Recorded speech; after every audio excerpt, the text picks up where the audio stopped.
What's going on, YouTube? A1 back with another video. And today, man, speaking about flow state versus adrenaline.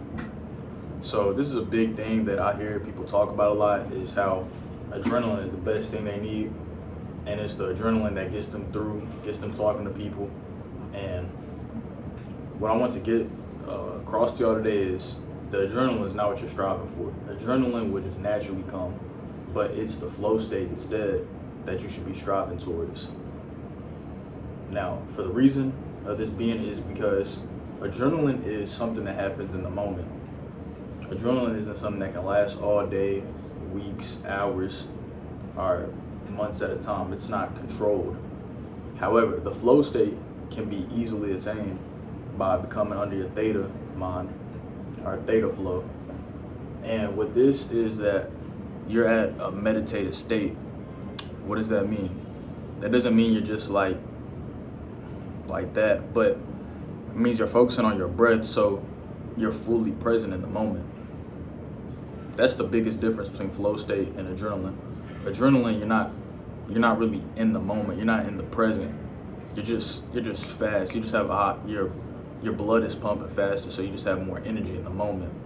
But with the flow state, you're fully engaged and you give everything your undivided attention with the flow state.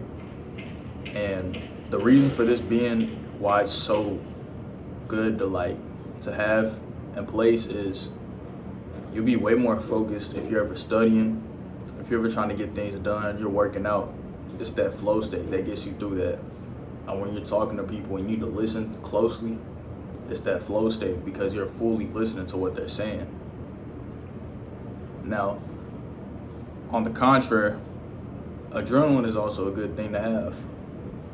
Sometimes if you're about to lift a heavy weight, you need that adrenaline to get you through it. It's not always that flow state that's gonna get you by, but as I was saying earlier, adrenaline should just be something that comes naturally, just in the moment. It's not something that you should be chasing towards every day, which this is a big reason why people get into hard drugs like, cocaine, crack, or psychedelics, because it gives them that adrenaline boost.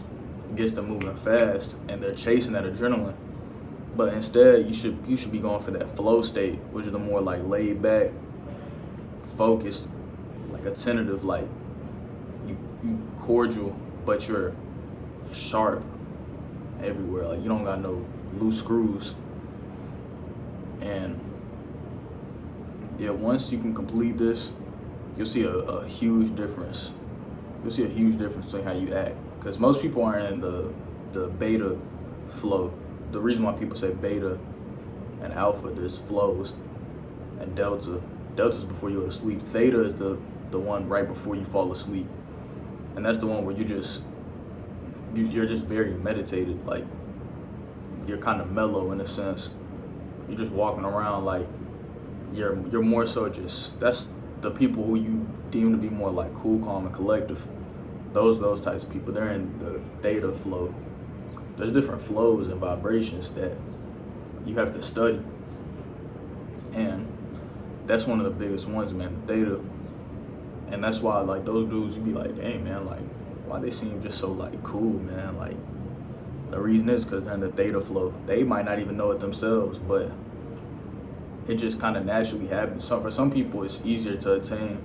Some people are just naturally more like that. But for others, it takes deep meditation, focusing on one thing at a time, and a third thing is being fully engaged with everything you do.